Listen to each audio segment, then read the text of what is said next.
자, 여러분들 프린트로 이제 밑에 페이지 번호로 하면은 42페이지라고 되어 있는 부분부터 할 건데, 그 41페이지에 보시면은 문학활동을 통해 우리는 어떤 삶의 태도를 배울 수 있는가, 자아 성찰과 타자 이해라고 타이틀이 되어 있죠. 그러니까 문학을 통해서 우리는 우리의 삶을 돌아보고 이 문학을 쓴 다른 사람의 삶에 대한 가치관을 이해할 수 있다, 뭐 이런 거야. 그러니까 뭐 대단한 건 아니니까 41페이지는 여러분들 읽어보시면 되고, 우리 프린트상으로 42페이지에 쉽게 쓰여진 시 내용부터 일단 정리를 할게요. 강희야, 이거 누가 썼어? 윤동주요. 여러분들이 뭐 요 타이틀 여기에다가 필기하시면 되겠죠? 필기는 알아서 좀 잘 하시고, 기본적으로 필기가 되어 있는 프린트이기 때문에 뭐 형광펜 같은 걸로 잘 칠하시든가 뭐 색깔 볼펜 같은 것 좀 활용하셔서 눈에 잘 보이시게 하면 돼요. 그리고 강의 촬영하면 칠판을 여기까지밖에 못 써. 이만큼을 칠판 이 뒤쪽을 못 쓴단 말이야. 쓰고 지우고 해야 되니까 빨리빨리 필기하시는 게 좋겠지. 윤동주 씨가 예전에 선생님이 수능 기본 강의할 때도 말씀을 드렸는데 수능에 되게 많이 나오는 시인이지. 윤동주 씨가 나왔을 때는 일단 세 가지를 공부하면 돼요. 첫 번째, 강의야 당연히 어느 시대야? 일제강점기. 이걸 모르진 않죠. 일제강점기 시대 때 무슨 뭐 낙가무라 만세 뭐 친일 이런 내용을 쓰면 우리가 교과서에서 배울 리가 없잖아. 아, 나 이거 어제 화원고에도 시험 범위 들어가지고 했는데 또 하려니까 재미 더럽게 없네. 아, 어제 강의 찍어 놓을 걸. 권성구 시험 범위 중복으로 들어간다는 걸 깜빡하고. 씨발. 일제시대 때 무슨 얘기 하겠어? 일제에 대해서 뭐 합시다 우리가? 저항합시다. 저항의 메시지가 나올 거고요. 당연히 광복에 대한, 다시 말하면은 미래지향적인, 현재는 일제니까 현재가 아닌 미래지향적인 이야기가 나올 거고요. 가장 중요한 것, 윤동주 시를 공부할 때 여러분들이 꼭 기억하시면 좋은 게 시생정신입니다. 오늘 우리가 배우는 쉽게 쓰여진 시에는 시생정신에 대한 내용은 안 나오지만 여러분들이 윤동주 작품은 언제나 시생정신을 좀 기억을 해주시는 게 좋을 거야. 오늘 배우는 작품에는 시생정신은 안 나와. 강의 촬영하니까 왜 다들 얌전히 앉아있니? 하던 대로 해. 왜 그래? 니네 안 나온다니까. 권성고 권나영아, 유원보성 살지? 권성고등학교 WLBC 2학년 기장. 얘 1학년 때 WLBC 들어가고 싶어가지고 내가 선배랑 전화 연결시켜줬지. 도움이 안 됐어? 걔가 이 강의 들으면 어떡하려고 그래? 넌 이제 좆땡기야. 시생정신 꼭 기억하시고요. 그 다음에 두 번째가, 윤동주는 이제 보통 부끄러움의 미학이라고 하는데, 호롱원이 밑에서 되게 가난하게 살아. 그래서 일제시대 때 얘가 이제 힘들게 돈을 모아서 그 당시에 연희경성 전문학교, 지금의 연세대, 수능을 되게 잘 봤죠? 국어 1등급 나왔나 봐. 연희경성 전문학교에 입학하고 이제 국비장학으로 일본 유학도 갔다 오고 하는데, 그런 과정에서 자기가 좀 더 지식인으로서 일제라는 현실에 대해서 적극적인 저항을 해야지라고 마음은 먹었는데, 집안 형편도 가난하고 이제 성격도 좀 어땠는지 그건 모르겠지만 적극적인 저항을 하고 살지를 못해. 그래서 그렇게 소극적인 자신의 삶을 언제나 부끄럽게 여겨. 문학에서 자기가 자기의 삶을 좀 부끄럽고 부족하게 여길 때, 강희야 두 글자로 뭐라 그러지? 성찰이라 그래. 그래서 윤동주 시를 배울 때는 언제나 부끄러움 또는 성찰이라는 단어를 반드시 기억해야겠죠. 그럼 시를 읽을 때는 성찰의 기준점 또는 성찰의 계기를 마련해주는 어떤 소재들이 있을 거야. 여러분들 권성고 학생들이니까 1학년 때 자화상 배운 거 기억나? 외딴 어디를 찾아가? 니네 아닌가? 우물 찾아. 뭐 그런 게 있어요. 자, 그러면은 마지막으로 세 번째, 여러분들 내신 공부할 때 여기에서도 상당히 중요한 거니까 별표를 하나 더 박아 놓으면은, 자기가 원하는 자신의 모습이 있는 거야. 그것을 뭐라고 그러냐면은 이상적 자아라 그래. 또는 내면적 자아라고도 하고, 또는 본연적 자아라고도 하고, 뭐 말은 갖다 붙이기 나름이죠. 내가 원하는 진정한 내 모습이 있는데 나는 그렇게 살아 못 살아? 그렇게 못 살아. 그래서 실제로 살아가는, 위에 다시 써줄게요. 내가 원하는 내 모습이 아니라 실제 살아가는 내 모습, 그것을 뭐라고 하냐면은 현실적 자아라고도 하고요, 뭐 외면적 자아라고도 하고요, 현상적 자아라고도 하고요. 뭐 용어는 이제 용어 갖다 붙이기 나름이죠. 실제로 살아가는 내 모습이 있는 거야. 그게 마음에 안 드니까 부정적으로 세모를 쳐보면 항상 이렇게 두 개가 충돌이 나. 이육사의 시, 병시나 윤동주의 시에는. 그래서 이거를 보통 선택지에서 변형 문제를 푼다든가 등등등 선택지에서 뭐 하라고 이야기를 하냐면은 국어에서 정반대를 뭐라 그래? 대립이라고 하죠. 자아의 대립. 또는 용어를 바꿨을 경우에는 자아의 갈등 또는 자아의 분열이야. 그냥 아이고 속상해 뭐 이런 내용이지. 그런데 우리가 분명히 윤동주 씨는 어떤 정신까지 끌고 내려가야 된다 그랬니? 미래지향적인 희생정신까지 끌고 가야 되니까 시가 이 상태에서만 마무리가 돼버리면은 보라색으로 밑줄 그은 여기까지 내용이 못 나가겠지. 그래서 윤동주의 시는 반드시 자아의 대립과 갈등의 과정을 성찰을 통해서 이겨내고 시의 후반부에는 99.9% 뭐가 나와? 두 자아의 화해와 화합이 나와. 그러니까 진정한 내 모습을 찾고 열심히 살아가겠다 이렇게 돼. 그러니까 얘가 시가 뭐가 되는 거야? 미래 지향적인 메시지로 시가 펼쳐지겠죠. 자, 윤동주 시는 지금 칠판에 적어드린 1, 2, 3번의 세 개의 내용을 골격으로 잘 기억을 하셔야 내용 이해하는데 좀 도움을 많이 받아. 됐지? 자, 이거 좀 지워야 돼. 칠판을 쓰면서 할 거니까 이걸 지워야 돼. 지울게. 요거는 이제. 자, 그럼 시를 봅시다. 여러분들 제목 밑에 보시면 화면은 잘 안 보일 거니까 여러분들 프린트 보시면 돼요. 이 시는 윤동주가 일본에 유학 중이던 작품 해제라고 좀 나오는 부분이 있을 거야. 1942년에 쓴 작품으로 어두운 시대 현실 앞에 오고 줄글 겁니다. 어두운 시대 현실 앞에 무기력한 자신에 대한 부끄러움과 자기 반성, 미래에 대한 희망으로 현실을 극복하려는 의지를 담고 있다. 아까 다 설명했던 내용이잖아. 그럼 여기서 말하는 어두운 시대 현실은 당연히 뭐 어디를 말하는 거겠어? 일제를 말하는 거겠죠? 그래서 간단한 겁니다. 그냥 일제에 대한 저항과 미래지향적 희생정신 성찰. 아까 이야기했던 키워드만 잘 기억하시면 돼. 자, 그럼 시를 봅니다. 1년 창밖에 밤비가 속살거려. 밤비 시간적 배경이죠. 밤은 밝아 어두워. 어두워요. 그럼 긍정어 시킬까 부정어 시킬까? 어두운 현실을 부정어를 시킬 거고요. 육첩방은 남의 나라. 잘 보세요. 육첩방 뜻풀이 보시면은 뭐 일본식 다다미 어쩌고 저쩌고 나오는데 간단하게 말하면 일본식 돗자리 정도 돼요. 자기가 있는 곳이 저기라는 거야. 그러니까는 육첩방 밑에 뭐라고 적혀 있고 일단 공간적 배경이라고 적혀 있고 표현을 바꿔버리면은 다시 이거부터 육첩방은 일본식 다다미 돗자리라 그랬죠? 여기서 남의 나라는 다시 말하면 어느 나라라는 거야 지금. 일본에 와 있다는 거죠. 일본 유학길에 올라와서 쓴 작품이니까. 그럼 이게 공간적 배경이라는 말을 다른 말로 바꾸면 화자의 처지가 되는 거죠.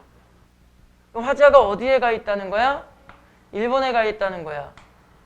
일본은 우리나라를 식민지로 먹어버린 나라죠. 다시 말하면은 화자가 지금 어떤 상황에 놓여져 있다는 거니? 부속과 억압의 상황에 놓여 있다는 이야기가 되는 거겠죠. 그 다음에 시인이란 슬픈 천명, 네모 별표. 여러분들이 이제 논술 수경에 나오니까 이런 부분들도 조금 조심하시면 어떨까 싶어요. 이 슬픈 천명이라는 구절에 대해서 어떻게 해석을 해야 될지는 뭐 여러 가지 해석이 있습니다. 근데 여러분들은 지금 내신형 공부를 하기 때문에 여러분들 교과서에서 설명한 내용을 중심으로 공부하면 돼. 어두운 일제현실 속에서 내가 좀 더 적극적으로 투쟁하고 싸워야 돼. 그러니까 요리사는 요리를 하는 거고 가수는 노래를 부르는 거고 무장 독립운동가는 이제 총칼 들고 싸우는 거야. 그러니까 윤동주는 어떤 삶을 살고 싶은 거야?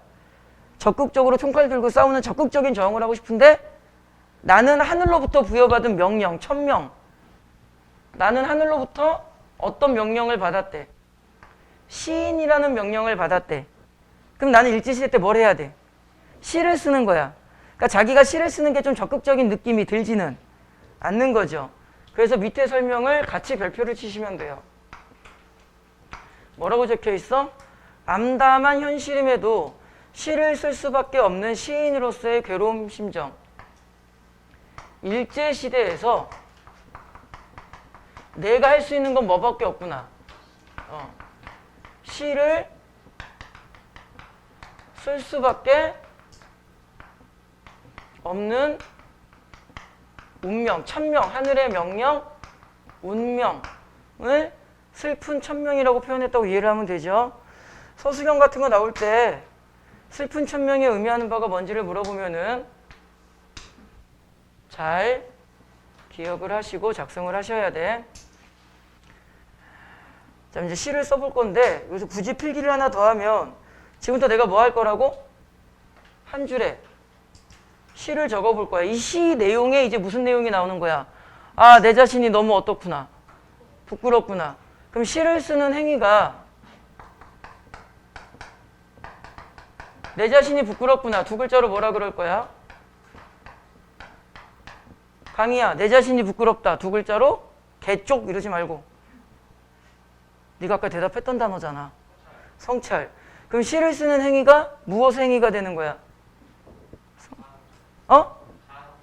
성찰의 행위가 되는 거죠. 뭐 계기라고 해도 되고 성찰의 행위라고 해도 되고 그거는 쓰기 나름이죠. 어떤 성찰이라는 단어가 여기서부터 이제 적용이 되겠네. 화면을 올릴 거야. 야! 힘들어서 그래. 나 어제 피 뽑았어. 내가 이제 그 유튜브 강의 쳐니까 인증샷을 보여줘야지. 너 아까 봤지?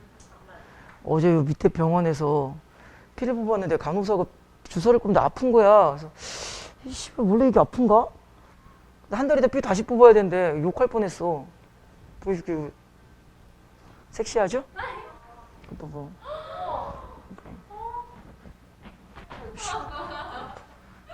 이게 어제 이렇게 부었다니까? 아니 아픈데 나는 원래 아픈 줄 알고 아씨 옛날엔 안 아팠는데 이러고 참았지. 근데 간호사가 이상하네 붓네 이러더 잘못 뽑아가지고 한 달에 또 뽑는데 때릴 뻔했어. 씨. 피 검사 오늘 그 혈액 검사지 받았는데 좀 이따 보여줄게. 와, 이 씨발 다 영어야. 의사가 막 설명해 주는데 하나도 못 알아듣겠어. 야, 딱 아는 단어 하나 나오더라. 헤모글로빈. 어디서 주워 들은 건 있어가지고 의사 선생님한테 무슨 말인지 잘 모르겠는데 혹시 한글로 적혀 있는 건 없나요? 그랬더니 그런 건 없는데? 그러더라. 그럼 저 이거 봐도 모르겠는데 네이버에 검색하면 나오지 않나? 그럼 내가 의사하지. 아무튼 검사 결과 안 좋대. 몸이 많이 아파서 그래. 뭐 어떻게 그냥 쓰러져 뒤져야지. 나 쓰러지면은 119는 불러주고 가. 강희야, 나 쓰러지면 뭐 부르고 가라고? 발로 툭 치고 지나가면 안 돼. 자, 볼게요. 발이 좀 아프고 뻐근해 여기가. 자, 지금부터 이제 시를 씁니다. 얘가 시를 이렇게 쓰네요. 땀내와 사랑내 포근히 풍긴. 그러니까 부모님이 열심히 일을 해서 니네들도 이 시 읽으면서 반성해야 돼, 이 새끼들아. 보내주신 수강료를 받아서 카드로 학원을 왔는데 공부 좀 똑바로 해라. 이거 누가 열심히 돈 벌어서 부모님이 열심히 돈 벌어가지고 지금 유학비 보내주셨다 이 말이죠. 뭐 그냥 굳이 이건 시험제 잘 나오지도 않는데 굳이 필기를 하면은 부모님의 사랑, 애정, 우리 아들 열심히 공부하렴 이러고. 나중에 여러분들 유튜브 강의 보시면 이쪽 부분이 빛반사가 돼서 화면에 잘 안 나와. 알아서 보세요. 어떻게 내가 손 쓸 수 있는 방법이 없어서 대학 노트를 끼고 유학 갔으니까 늙은 교수의 강의. 자, 시인은 시어를 선택할 때 그 시어가 지닌 여러 가지 의미나 또 여러 가지 이미지를 좀 고려해서 쓰겠죠. 그냥 교수님의 강의를 들으러 간다고 하면 되는데 굳이 꼰대를 만드셨네? 왜 하필 늙은 교수의 강의라고 했을까? 내가 배우는 지식이 젊은 지식이 아니라 무슨 지식이라는 거야? 늙은 지식이라는 거야. 그래서 구세대적인 또는 이제 다른 말로 봉건적인, 다른 말로 전근대적인, 다 똑같은 말이야. 낡은 지식이야. 일제시대 때 우민화 정책이라 그래서 일본 놈들이 일본 유학시켜준답시고 우리나라 젊은 사람들을 일본 유학으로 데리고 가. 국비장학으로. 데리고 가서 새로운 지식과 서양 문물을 가르쳐주는 게 아니라 무슨 제국주의의 사상이라든가 무슨 천황폐하 만세라든가 이런 식의 좀 낡은 지식을 가르쳐. 그리고 다시 한국으로 조선으로 보내버리는 거야. 그럼 지식인들의 수준이 높아졌겠니? 낮아졌겠니? 낮아지죠. 그러니까 조선의 수준 자체를 뭐 해버리려는 거야? 낮추려는 거야. 그래서 우민화 정책이라 그래. 어리석을 우자에 백성민자를 붙여가지고. 그래서 그런 어떤 일환으로 윤동주가 일본 유학에 가기는 했는데 안타까운 거죠. 그런 현실이. 그래서 늙은 교수의 강의를 들으러 간다. 부모님이 힘들게 돈 벌어서 수강료를 냈는데 내가 니네들한테 무슨 저 쌍팔년도 배웠던 내용만 가르치면 되겠냐 안 되겠냐? 안 되겠지. 같은 느낌으로 보시면 돼요. 그러면 그런 삶을 살아가는 자기 자신은 마음에 들까 안 들까? 마음에 안 들겠죠. 그러니까 밑에를 보시면 타인의 도움으로 유학생활을 하고 있는 자신의 현재 삶을 뭐한다? 무기력하게. 아이고 내 팔자야. 키워드 뭐 기억하라고? 무기력. 여기다 이렇게 적으면 돼요. 무기력. 그럼 자신의 삶이 적극성으로 느껴질까? 소극성으로 느껴질까?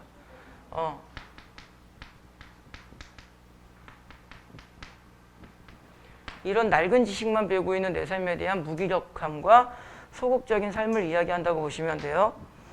그래서 옛날 생각을 하는 거야. 생각해보면 어린 때 동무들 함께 살아왔던 친구들 하나둘 죄다 잃어버리고, 자, 속상함을 이야기할 거죠? 그러니까 잃어버리고도 우리가 부정화된 표현으로 해석을 할 수가 있어. 보통 문학에서 잃어버렸을 때 부정적으로 갔을 때 무슨 감이라 그러지? 상실감. 근데 뭐 친구들 다 떠난 거니까 조금 굳이 해석을 하면 외로움으로도 해석을 할 수는 있겠죠. 근데 아마 시험 문제를 푸시면 상실감이라는 단어가 훨씬 더 많이 나올 겁니다. 나는 무얼 바라. 자, 지금부터 뭘 조심하셔야 되냐면 우리가 아까 내면적 이성적 자와 현실적 부정적 자의 대립을 찾으라 그랬지. 자, 여기에서 똑같이 찾아야 돼. 나는 무얼 바라. 나는 다만 홀로 뭐 한대? 침전한대. 침전하는 게 무슨 뜻이야? 가라앉는 거야. 그럼 상승 이미지, 하강 이미지? 하강 이미지. 뭐 절망의 느낌으로 가겠죠. 다시 말하면은 결국은 아무것도 하지 못하는 자신의 뭐 무기력함에 대해서 이야기를 하는 거야. 그러면 여기에서 나는 좋은 나일까 나쁜 나일까? 그래서 이게 현실적 자. 세모만 치면 무슨 말인지 알겠죠? 부정적 자, 내면적 자와의 갈등에 있는 외면적 자를 말하는 거야. 밑에 있는 설명은 여러분들 읽어보시면 되고요. 인생은 살기 어렵다는데, 일제시대 속에서 살아가는 건 어렵다는데 자기는 시가 생각보다 어떻게 쓰여졌대? 그런데 이 시의 내용을 보면 그렇게 쉽게 쓴 거는 아니죠. 치열한 자기 방성과 성찰 속에서 부끄러움을 고백하는 거니까 시를 정말 쉽게 쓰고 있다고 말할 수는 없죠. 그래서 시가 쉽게 쓰여진다라는 제목이기도 한데 그 표현 자체가 무슨 법이고? 반어법이고. 시가 쉽게 쓰여지는 것은 부끄러운 일이다. 옆에 여러분들 교재 밑에도 나와 부끄럽다. 두 글자로 우리는 뭐라고 해주면 되고요? 성찰이라고 하면 되고요. 밑에 조그만 설명으로 나오는 거는 그거 잘 보면서 추가적인 필기는 알아서 잘 채우시면 되겠지? 네, 성찰한 거야. 그 다음에 다음 페이지를 보시면 육첩방은 남의 나라. 창밖에 밤비가 속살거리는데 얼레리요? 이거 뭐랑 똑같아 불어? 1년을 똑같은데 다시 1년이랑 비교해 보세요. 완전 똑같아? 조금 바꿨어. 바꿨죠? 뭘 바꿨니? 순서를 바꿨지, 순서를. 그래서 1년을 뭐라고 하냐면은 1년을 현실 인식의 상황이라고 보면, 그죠? 8년인데 요게 8년은 현실 인식이 아니라 현실을 다시 한번 본 거니까 8년은 정확하게 뭐라고 해야 돼? 현실? 강희야, 수능 2번 보면 뭐라 그러지? 재수. 현실을 2번 인식할 거니까 현실 인식 또는 현실 인식에서 한 번 더 할 거니까 현실 재인식.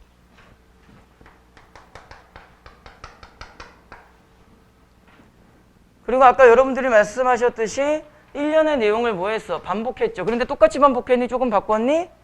조금 바꿨죠? 여러분들 졸라 커, 이씨.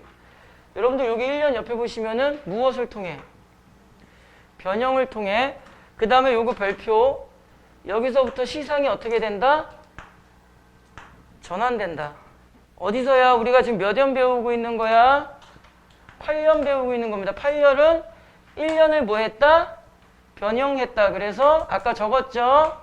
현실 무엇에 재인식의 내용을 전달하는 게 8년이고 1년의 내용을 변형시켰다. 뒤에 보면 화자의 현실 재인식이라고 나와요. 그죠? 여러분들 교재에도 다 나옵니다. 그 다음에 중요한 것은 여기서부터 뭐다? 시상이. 그러면은 내가 부끄러워 시가 이렇게 내려갔지.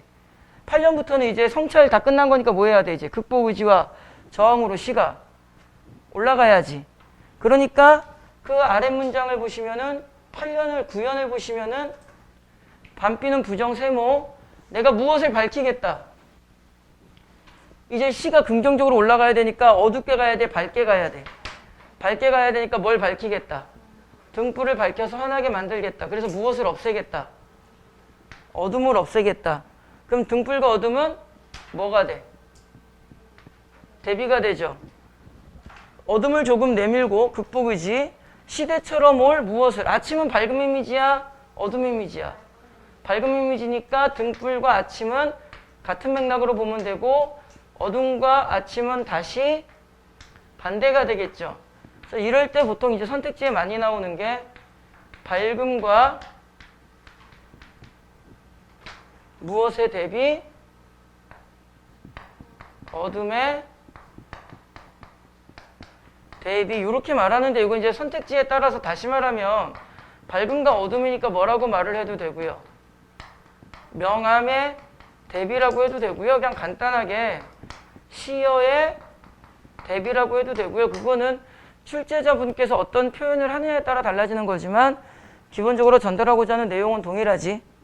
이건 외울 수 있잖아. 그죠? 시대처럼 올 아침을 자고 여기까지 다 뭘 한 거야 우리가. 이 앞에서 다. 성찰을 끝내고 이제 미래지향적으로 넘어오는 거지. 그러니까는 시대처럼 올 아침을 기다리는 최후의 나는 부족한 나야, 긍정적인 나야? 긍정적인 나야. 동그라미 씌워야 돼. 이 난나나 조심해야 돼. 동그라미 나인지 세모 나인지 헷갈리면 이제 시 좆대 불어. 그 다음에 아랫 문장. 시험 때 제일 많이 나오는 구절이 요 구절인데요. 나는 나에게 손을 내밀어. 이제 여러분들 교재에도 나오는데 첫 번째 나가 긍정적 나예요. 이상적 자아, 본연적 자아가 누구에게? 부정적인 자아, 현실적 자아, 표면적 자아에게 뭘 내밀 거야? 손을 내밀어서 아까 선생님이 강의할 때 윤동주의 시인은 자아의 대립과 분열이 나중에 어떻게 된다 그랬어?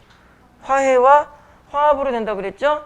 그러니까 어떤 단어가 되게 중요한 단어가 된 거야? 악수. 이게 뭘 나타낸다고? 여러분들 교재에도 나와. 자아의 화합과 뭘 나타내? 화해를 나타내겠지.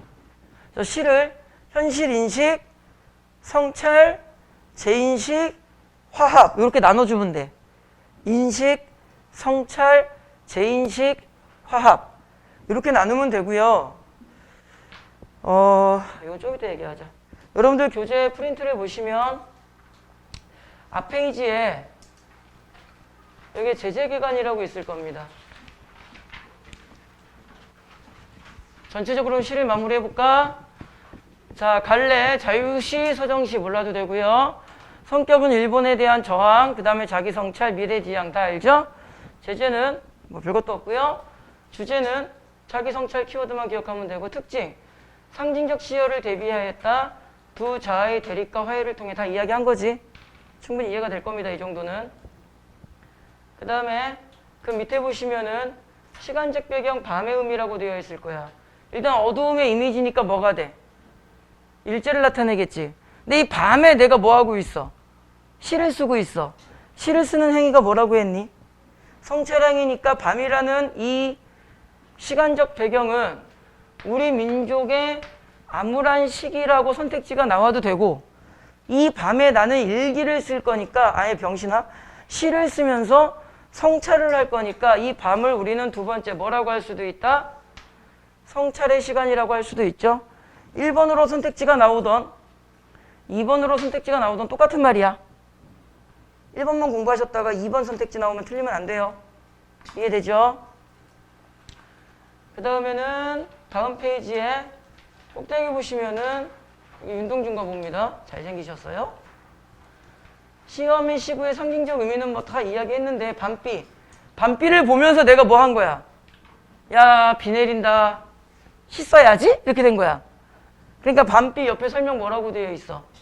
성찰의 계기. 육적방은 암담한 공간, 등불은 밝음, 어둠은 뭐 다 설명한 거죠. 여러분들 조금 조심하셔야 되는 게 밤비 시험만 조금 공부해 주시면 돼요. 밤비가 뭐라고요? 성찰의 계기를 마련하는 순간. 됐죠? 그 다음에는 아래 표를 보면은 이 시의 시적 화자가 처한 상황을 읽으시면 돼요. 뭐 이건 뭐 일제라는 뜻이야. 이건 어려운 것도 아니고. 그 옆에 보시면은 두 자아의 갈등과 화해라고 나와 있는데, 현실적 자아는 긍정, 부정. 이거는 긍정, 부정. 부정, 여기 세모 쳐놓으시고. 얘는 그러니까 더 부정적 시어, 어둠의 이미지가 쓰였죠. 갈등, 내면적 자아는 긍정, 그러니까 밝음의 이미지로 연결시키고. 할 수 있지? 그래서 밝음과 어둠의 대비를 자아의 대비로고, 표를 잘 보시면 무슨 내용인지 알 겁니다. 어려운 내용은 아니잖아.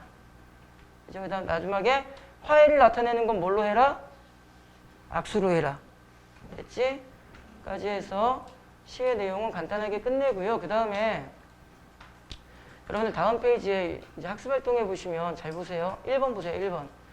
이 시를 크게 두 부분으로 나누어 그 내용을 정리하고 화제의 태도가 어떻게 달라지는지 보자. 그래서 여러분들 천재교육 출판사는 이 작품의 시의 내용을 몇 개로 나눴니? 1에서 7로 하나를 묶고 8에서 10으로 두 개를 나눴죠. 그래서 1년이 뭐였어? 1년이 현실의 인식이었고, 8년이 현실의 뭐였니? 제인식이었지. 이게 둘로 나눴는데 혹시 모르니까 하나 적어 놓으세요. 만약에 이 시를 3등분을 하면은 1에서 4, 5에서 7, 8에서 10 이렇게 끊는 분도 계시고, 또는 또 다르게 끊는 분도 계셔. 근데 잘 들어봐. 지금 우리는 내신을 하는 거잖아. 천재교육 출판사에서는 두 개로 나눴으니까 학교 선생님이 두 등분 정도로 나오시겠지. 출제를 하시겠지. 그런데 어제 선생님이 강의했던 비상교과서에서는, 미래인이죠. 미래인 교과서에서는 이렇게 3등분으로 끊게 돼 있어. 그래서 여러분들 학교 선생님께서 이 시를 강의하실 때 그냥 학습활동에 나와 있는 대로 두 등분으로 끊으셨는지, 저는 뭐 좀 다른 식으로 끊으셨는지 좀 여쭤보시고 좀 확인을 해보세요. 일단은 천재교육 교과서 기준으로는 요 두 등분으로 끊어져 있어. 나머지는 뭐 우리 앞에서 배웠던 내용이니까 큰 의미는 없습니다. 까지 해서 쉽게 쓰여진 시는 끝났습니다. 그 다음에 보리타작 들어가지. 그지?